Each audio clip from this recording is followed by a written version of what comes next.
Despite being off this weekend for their bye week, the Chicago Bears still showed up in the playoff graphic on the TV broadcasts this weekend as in the hunt at 4-8. And to that, I can think of only one appropriate response. Playoffs? Don't talk about it. Playoffs? You kidding me? Playoffs? I just hope we can win a game. You are Locked On Bears, your daily Chicago Bears podcast. Part of the Locked On Podcast Network, your team every day.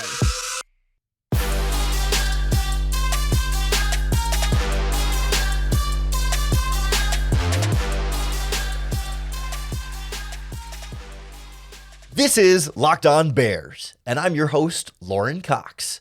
I'm here to bring you your daily, in-depth Chicago Bears news and analysis. You can follow me on Twitter at CoxSports1. You can follow the podcast on Twitter at Locked On Bears. You can like Locked On Bears on Facebook. Join the Locked On Bears Facebook group for even more Bears talk. And make sure you hit that subscribe button on the Locked On Bears YouTube channel to keep up with all of our video podcasts as well. Thanks for making Locked On Bears your first listen today. We're part of the Locked On Podcast Network, your team every day. Today's episode is brought to you by Gametime. Download the Gametime app, create an account, and use our promo code LOCKEDONNFL to get $20 off your first purchase. Last-minute tickets, lowest price, guaranteed. On the show today, we'll talk about the Chicago Bears and the playoffs. Are you kidding me? I guess not exactly when you're in the hunt at this stage of the season. At 4-8, everyone knows the Bears are a long shot to make the playoffs, but they have not been mathematically eliminated, and to some extent, they control some of their own destiny. They do need a little bit of help, but we'll look at what the Bears' path would be. What would it take for somehow, some way, the Chicago Bears to sneak into, trip across the finish line into the playoffs somehow still this season? But I also want to talk bigger picture, like philosophically. Is it a good thing?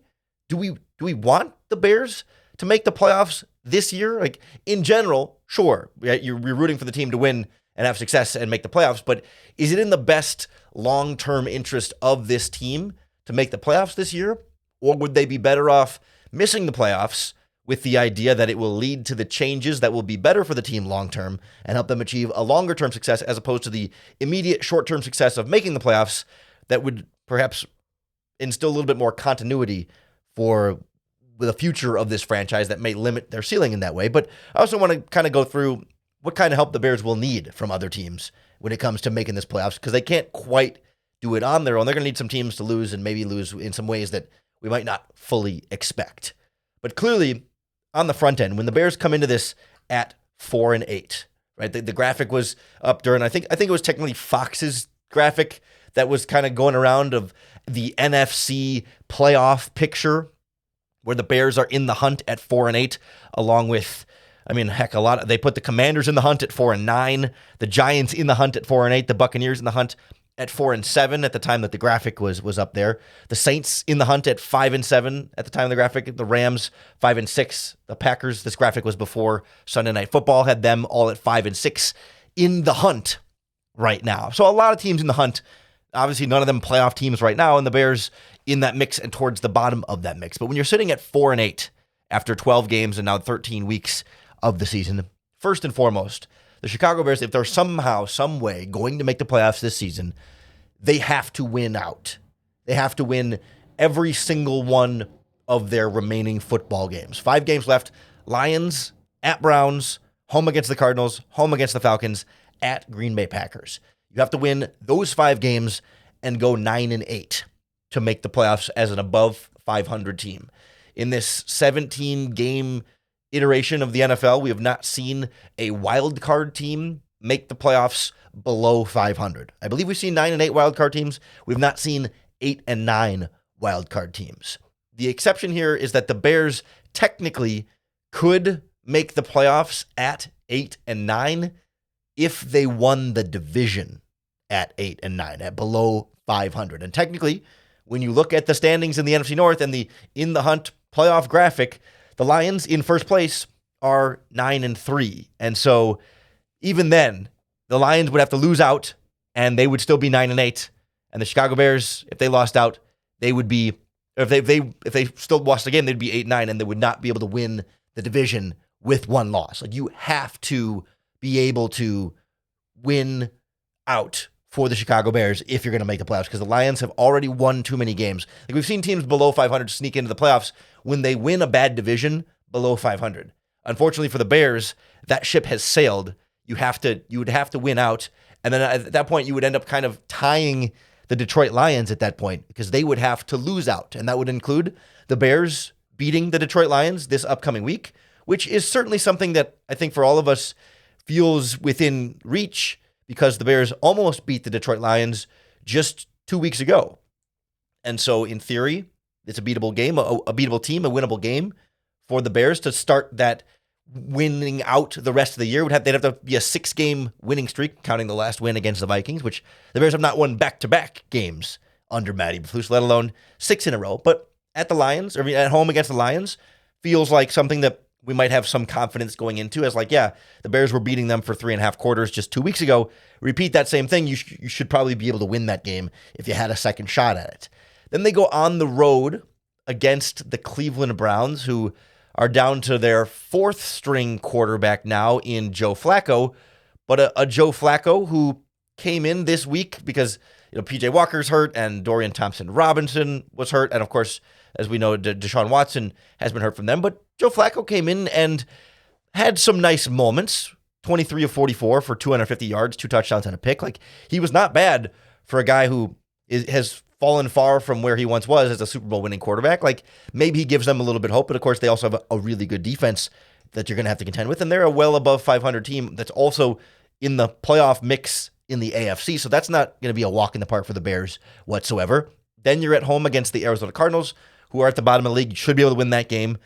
At home against the Falcons, who are currently in first place in the NFC South, but a very neck-and-neck NFC South, a game that feels, if you can beat the Lions after having just beat the Vikings, then the Falcons should be a quote-unquote winnable game. That doesn't mean the Bears will be favored. That doesn't mean the Bears will be expected to win, but it does feel like a game that the Bears won't be like drastically outmatched by the opponent that they face that week. And then you wrap up the season on the road at the Green Bay Packers, who of course played a really good Chiefs team last night and, looked pretty darn good. If I don't say so myself, like, that's going to be not nearly as easy of a game as it looked maybe earlier in the season when Jordan Love was struggling a little bit more, but the Packers right now are rounding into form. You got the 4 more games or 5 more games until you get to that point to see what happens for both teams by then. But like, we talked about this a little bit on the Eberflus podcast. It's 5 games that are quote unquote winnable, but the winnable games have not been wins consistently enough under Matt Eberflus.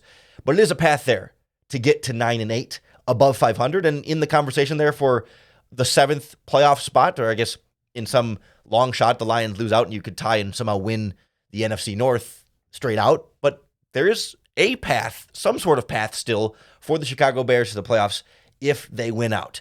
The bigger question, or maybe the separate question, I don't know if it's bigger, it's a big question whether they can even win out. But the other question here is, do we want them to?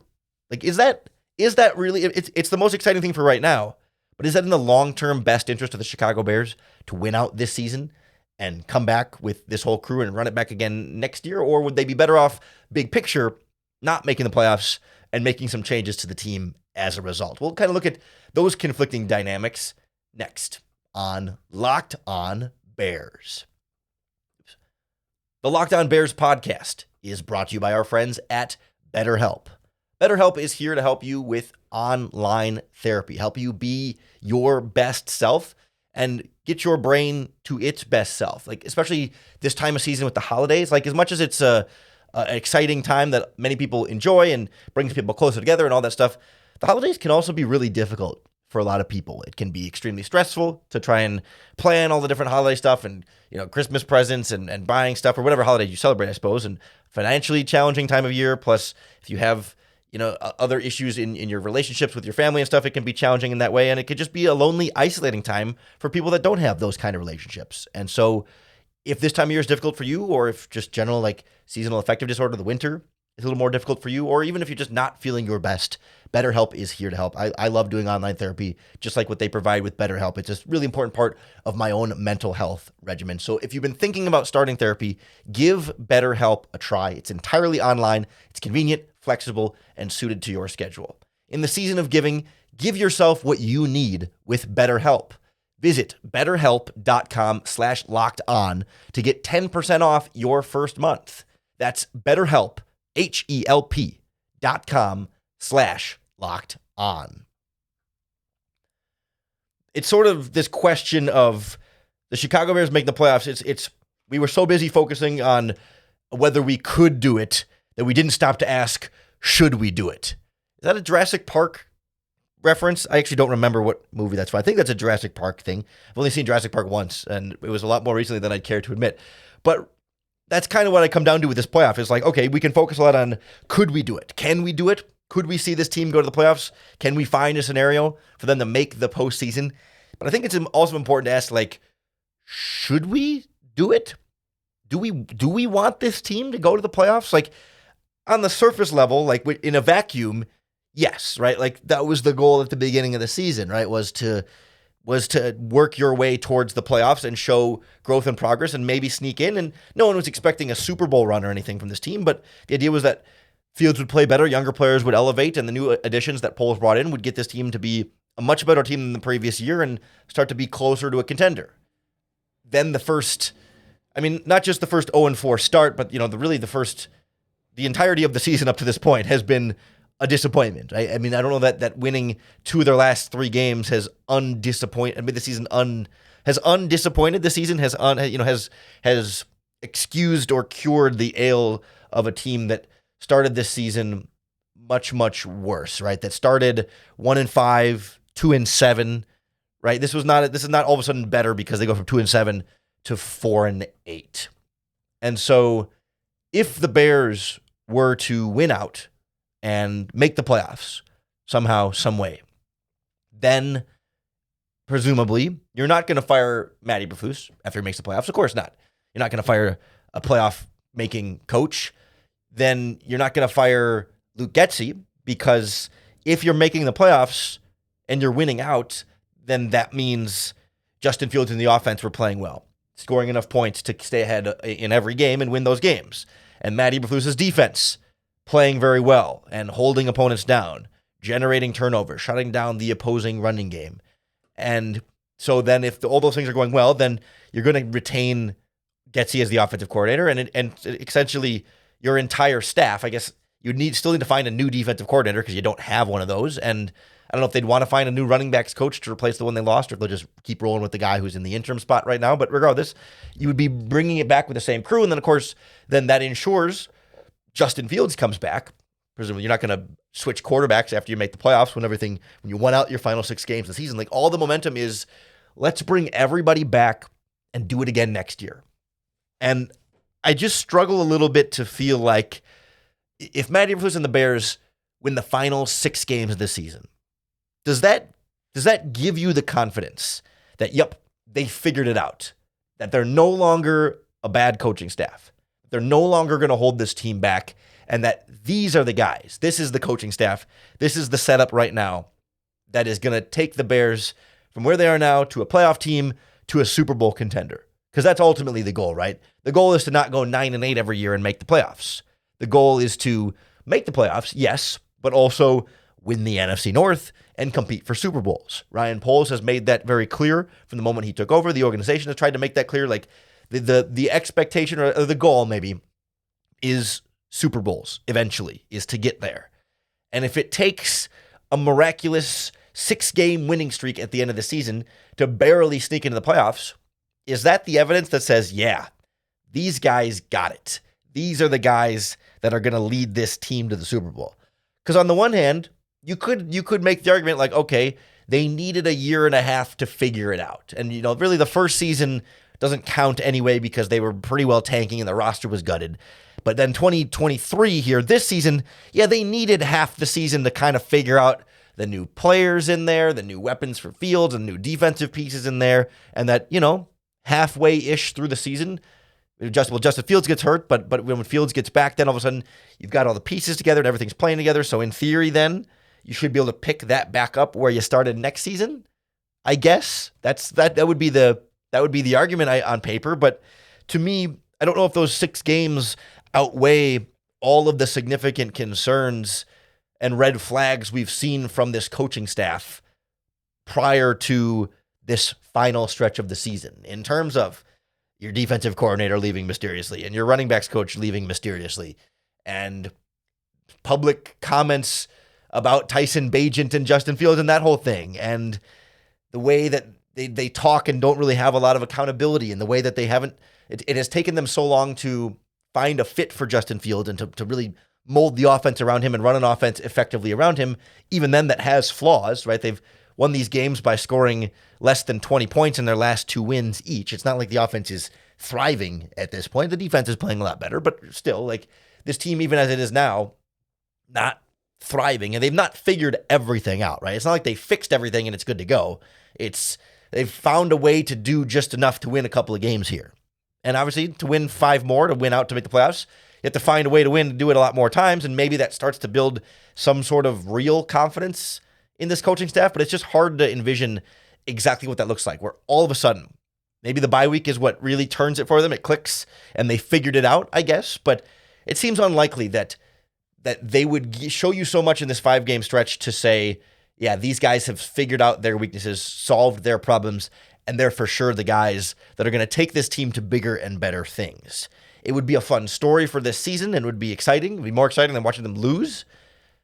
But I don't know that it's as good as, hey, maybe, you know what, you missed the playoffs, and that sucks a little bit more right now, but you get a new head coach in here, perhaps a better head coach, perhaps a better coaching staff, and someone who can pick up from where Eberflus and Getsy have left off and take some of the good things they've been able to do and identify the good on the players in the roster, and then lift them up another level to a real playoff contending team, a team that you feel like can go into the postseason and maybe make a little noise. Maybe not Super Bowl next year right away or anything like that, but when you start to look at what would be the playoffs this year, you'd be facing you could try and luck into an NFC South opponent somehow, some way in there, but it would not be a fun playoff run for the Bears. I don't know that we go in and think the Bears are going to beat playoff teams and go on a run this season. So you're in just for the sake of being in. Your draft pick is worse. You keep the coaching staff and you run everything back to try and do it all again next year. Or you lose a couple games, not on purpose, but you just do, and fire the coaching staff, you get better coaches in there, you get a whole offseason to keep retooling and building this team, and better draft picks the more you lose this season, and give yourself a clean shot at a fresh start next season with a new coach, to somebody that you think can take this team beyond where the current coaching staff has continually fallen short here in now a season and 3 quarters. I think that's obviously going to be the most likely outcome, is that the Bears don't make the playoffs, and if they don't make the playoffs, and they don't go on some miraculous run, then they probably won't bring back Matt Eberflus. We talked about Eberflus's job security last week on the podcast. Go back and take a listen to that if you have not already. But the other side of this for the Bears is also, like, not only do the Bears need to win out, but there's a certain amount of help they would need from other teams that make this a little bit less likely. Or make it even less likely than just winning out. Like, not only they need more than just winning out. To even lower the odds, they have to do the almost impossible of winning out, and then add on more difficulty of, they need some teams to lose, including a couple teams that play each other, so they can't both lose out. Like, not every team the Bears are competing with can lose out the rest of the way. They're going to play each other here and there, and somebody's going to have to win those games. So we'll kind of go through what kind of help the Bears would need in addition to winning out in order to make the playoffs next on Locked On Bears. The Locked On Bears podcast is brought to you by our friends at Gametime. Gametime is the fastest and easiest way to get tickets for all of your favorite live events. Of course, you can find Chicago Bears games on there. Looking Lions at Bears this upcoming Sunday. The cheapest tickets I'm seeing at Soldier Field right now, $131 for each for 2 tickets if you want to go down there. Or you can get all the way down in the lower bowl section. $218 seems to be about the cheapest I'm seeing on my phone right now on Gametime. But it's not only Bears games, it's concerts, theater shows, comedy shows, you name it. If it's a live event in a venue, they've got it at Gametime. And the nice thing about Gametime is you can see your view from your seat before you buy it. So you know exactly where you're going to be in the stadium and what you're going to be getting with your ticket purchase. And the Gametime guarantee means that you'll always get the best price. If you find tickets in the same section and row for less somewhere else, Gametime will credit you 110% of the difference. So take the guesswork out of buying tickets with Gametime. Download the Gametime app, create an account, and use our promo code LOCKEDONNFL to get $20 off your first purchase. Terms apply. Again, create an account and redeem our code LOCKEDONNFL for $20 off. Download Gametime today. Last-minute tickets, lowest price, guaranteed.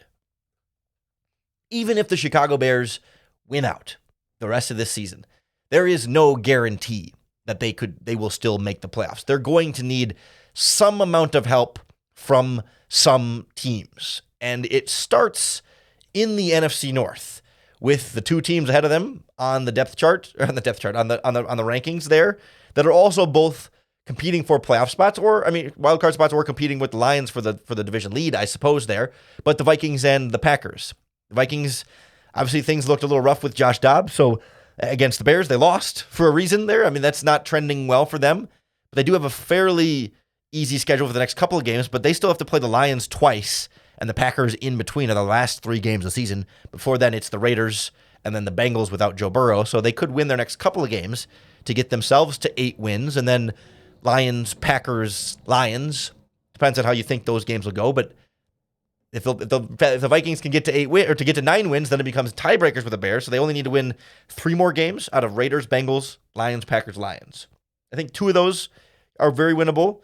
And I think for them to get a third isn't out of the question to beat the Lions once, or maybe the Packers. I mean, we'll see, but they're going to need some help from the Vikings in one way or the other. The Packers have a similar boat, right? A couple of easy games coming up, and they finish with the division. Next, they're at the Giants. Should be an easy win. At home against the Buccaneers. It'll be tough against a Buccaneers team that's kind of feisty, I guess. Then they have another easy win against the Panthers. So they got 2 more wins pretty well guaranteed on the schedule. And then it's a matter of, can they beat the Buccaneers, the Vikings, and they finish at the Bears. So the Bears have to win that game. So can the Packers beat the Buccaneers, the Vikings? That Week 17 Packers-Vikings game might be for a playoff spot.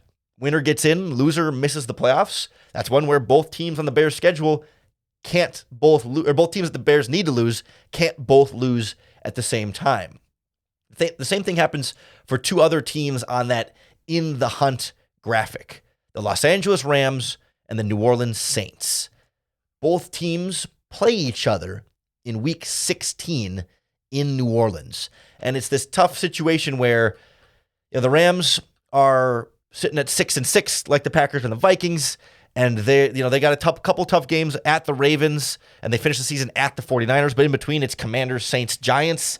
You need them to lose a few of those games, right? If they're going to beat the Giants and the Commanders as 2, then they got to lose to the Browns, the Saints, and the 49ers. But if they lose to the Saints, then that could be the Saints' path into the playoffs, because they've got they play the Lions today. Oops, what am I saying? As we go through, I was looking at their schedule here. But then they've got the Panthers at home, and then the Giants at home. Those should be 2 easy wins for the Saints. So there's 2 automatically in their schedule. Then it's at Rams, at Buccaneers, and at home against the Falcons. And the Falcons also in this conversation where they're still in first place, but all those teams are kind of tied around the same area. They got to play the Buccaneers. They got to be at the Panthers, home against the Colts. They got to play the Bears too, so the Bears got to win that game, and then at the Saints. Like, all these teams have to lose in just the right way, right? Where maybe the Rams have to lose to the Saints, but then the Saints have to lose to the Buccaneers, but then the Buccaneers have to lose to the Falcons. So all those teams only get 1 win out of that rigmarole.